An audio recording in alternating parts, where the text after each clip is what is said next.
আল্লাহ আমাকে যতদিন বাঁচিয়ে রেখেছেন আমি যেখানেই থাকবো আমি মানুষ উপকার করব।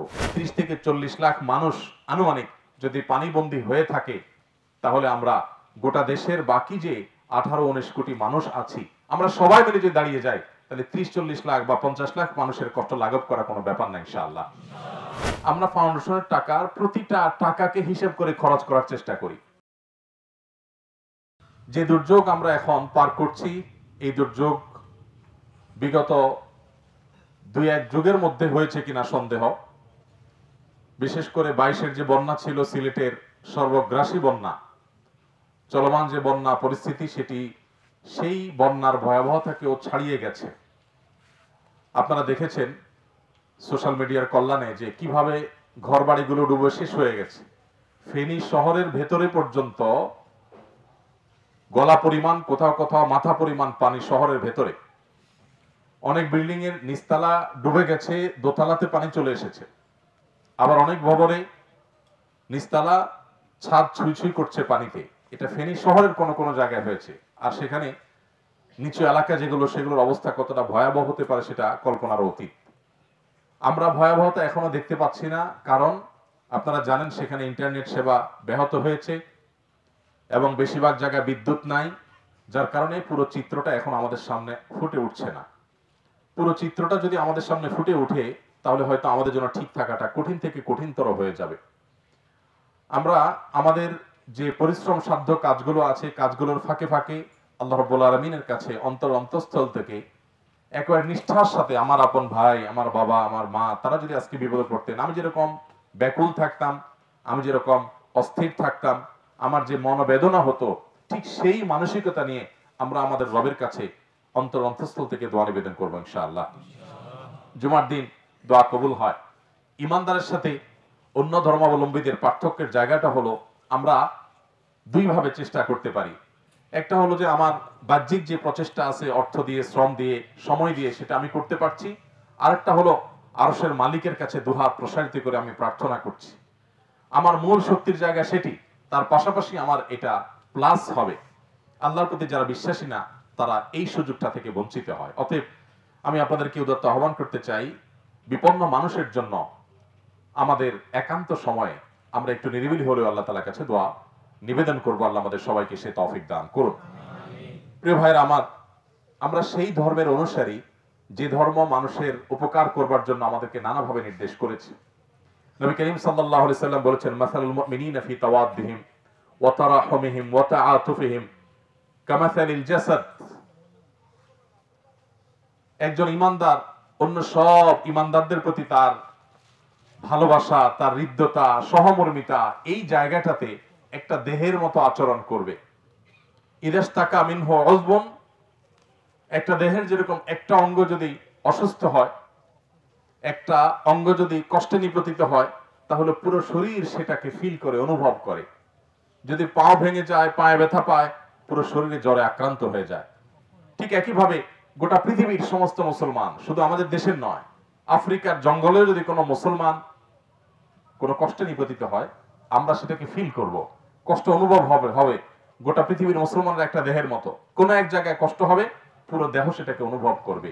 তবেই আমরা প্রকৃত মুসলমান হতে পারবো। শুধু মুসলমান নয়, এমনকি অন্য ধর্মাবলম্বী যারা আছে, তাদের প্রতি ইসলাম আমাদেরকে সহমর্মী হতে বলে, সমবেতী হতে বলে, তাদেরও পাশে দাঁড়াতে আমাদের বলে। প্রিয় নবী সাল্লাল্লাহু আলাইহি সাল্লামের সামনে দিয়ে একজন ইহুদির লাশ নিয়ে যাওয়া হচ্ছিল। তিনি সম্মান প্রদর্শন করেছেন। বলা হলো, হে আল্লাহর রাসূল, এটা তো একজন ইহুদির লাশ। তিনি বললেন যে, আলাইসাত নাফসা, ইহুদির লাশ হতে পারে, এই লাশটা কি কোনো মানুষ নয়? আমি কি তাকে সম্মান জানাবো না? আমরা সেই ধর্মের অনুসারী।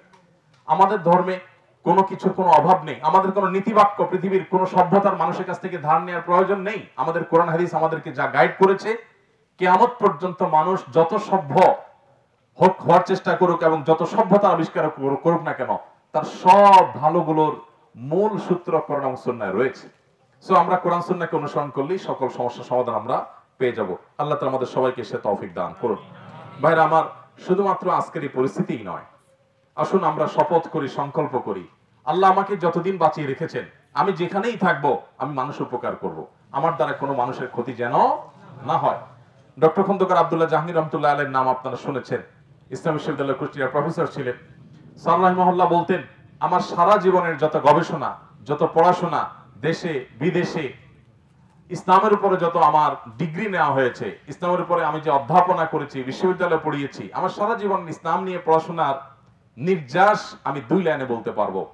তার প্রথম লাইন হলো, ঈমানের পর 5 ওয়াক্ত নামাজ সহ ইসলামের মেইন ফরজ কাজগুলোর পর আল্লাহ তাআলা সবচেয়ে বেশি সন্তুষ্ট হন যখন মানুষ মানুষের উপকার করে। আর কুফরির পর, বড় বড় অপরাধ পাপাচারগুলোর পর আল্লাহ সবচেয়ে বেশি অসন্তুষ্ট হন যে কাজে, সেটা হলো কোন মানুষ যখন কোন মানুষের কষ্টের কারণ হয়।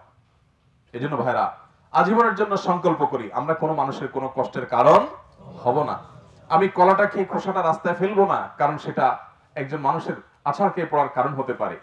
আমি ডাবটা খেয়ে ডাবের মালাটা যেখানে সেখানে ফেলে দিব না, কারণ সেখানে জমে থাকা পানি থেকে মশা হয়ে সেই মশা কাউকে কামড়ে অসুস্থ করতে পারে। সে অসুস্থ ব্যক্তি হয়তো আইসিইউতে গিয়ে মারাও যেতে পারে, আমি হয়তো জানিও না। আমি এমন ভাবে চলবো যে আমার আশপাশের কোনো মানুষ আমার দ্বারা কোনো কষ্ট যেন না পায়। আমি বিশেষ করে তরুণ বন্ধুদেরকে বলতে চাই, এখানে বেশিরভাগই আমাদের ছাত্র ভাইরা আছেন, তরুণরা আছেন, তারুণ্যের এই সময়টাকে নিয়ন্ত্রণ করা অনেক বেশি জরুরি। আমরা গায়ের জোরে কারোর প্রতি কোনো অবিচার করব না।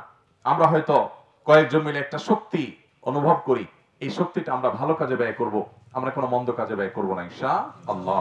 আল্লাহ তাআলা আমাদের সবাইকে সেই তৌফিক দান করুন।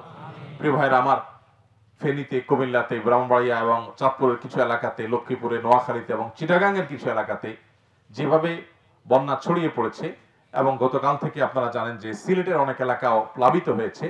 এখানে আমাদের পুরো জাতির সম্মিলিতভাবে হাতে হাত কাঁধে কাঁধ রেখে যদি আমরা সবাই চেষ্টা করি, তাহলে 30 থেকে 40 লাখ মানুষ আনুমানিক যদি পানিবন্দী হয়ে থাকে, তাহলে আমরা গোটা দেশের বাকি যে 18-19 কোটি মানুষ আছি, আমরা সবাই মিলে যদি দাঁড়িয়ে যাই, তাহলে 30-40 লাখ বা 50 লাখ মানুষের কষ্ট লাঘব করা কোনো ব্যাপার না ইনশাআল্লাহ।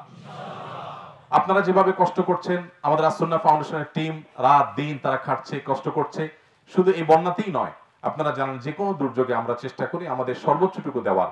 আমি আপনাদের কাছে একটা দোয়ার আহ্বান করি, সেটা হলো আপনারা সারা দেশের মানুষ আস-সুন্নাহ ফাউন্ডেশনকে যেরকম ভালোবাসা দিচ্ছেন, আপনাদের আস্থার কথা আপনারা জানান দিচ্ছেন, আপনাদের কাছে আমরা দোয়া চাই, আপনারা একটু আমাদের জন্য দোয়া করবেন। আপনাদের আস্থার অক্ষরে অক্ষরে যেন আমরা পরিপূর্ণ স্বাক্ষর রাখতে পারি, আল্লাহ যেন সেই তৌফিক আমাদেরকে দান করেন।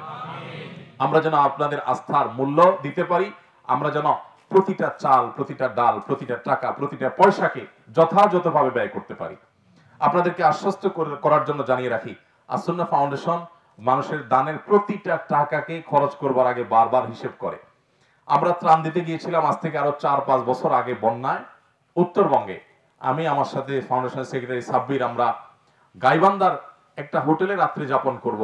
তো আমরা কয়েকটা হোটেল ঘুরেছি থাকার জন্য, কারণ একটা হোটেল বোধহয় 1000 টাকা ভাড়া চাচ্ছিল রাতে, আরেকটা বোধহয় একটু কম চাচ্ছিল। তো কম কোথায় পাওয়া যায় এটা খুঁজে খুঁজে শেষ পর্যন্ত আমরা 500 টাকার কমে বোধহয় একটা হোটেল পেয়েছি, সেখানে আমরা রাত্রি যাপন করেছি। এই কথা বলার উদ্দেশ্য হলো যে আমরা ফাউন্ডেশনের টাকার প্রতিটা টাকাকে হিসেব করে খরচ করার চেষ্টা করি। ফাউন্ডেশনের টাকা, মানুষের দানের টাকা যেন অপচয় না হয়, অপাত্রে খরচ না হয়, বিলাসিতা যেন না হয়, সে চেষ্টা করি। আমার নিজের গাড়িতে তেল কখন ঢুকলো, কখন শেষ হলো, এই হিসেব নিয়ে আমার মাথা ব্যথা থাকে না। কিন্তু ফাউন্ডেশনের কোথাও যদি অতিরিক্ত তেল খরচ হয়, সেটা নিয়ে আমাদের সবার খুব সিরিয়াসনেস থাকে, কারণ এটা অনেক বড় আমানত। আমাদের সকল প্রচেষ্টা থাকা সত্ত্বেও প্রকৃত অর্থে আল্লাহ যদি তৌফিক দেন, তখনই শুধুমাত্র এটাকে যথাযথভাবে করা সম্ভব হবে। আমি আপনাদের কাছে আবারও আহ্বান করি, আমাদের জন্য দোয়া করবেন। আস-সুন্নাহ ফাউন্ডেশন যেন এদেশের সর্বস্তরের আপামর সাধারণ মানুষের ভরসার জায়গায় পরিণত হয়, এবং এই ভরসাটা যেন আমরা ধরে রাখতে পারি।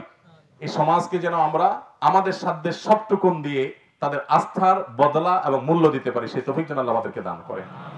আমরা ইনশাআল্লাহ আমাদের চেষ্টায় কোনো ত্রুটি করব না। আপনাদের প্রতি আমি কৃতজ্ঞতা জ্ঞাপন করছি, আপনারা যে কষ্ট করেছেন এই জন্য আল্লাহ আপনাদেরকে বিনিময় দান করবেন। আপনাদেরকে এখানে উপযুক্ত খাবার, পানীয় সবকিছু আমরা সরবরাহ করতে পারছি না, তারপরও আমরা যেটুকু চেষ্টা করছি সেটুকুর জন্য আল্লাহ তাআলা আমাদেরকে যেমন উত্তম বদলা দান করবেন, আমরা আশা করছি যে আপনারা যে সবর করছেন আল্লাহ তাআলা আপনাদেরকে উত্তম বদলা দান করবেন।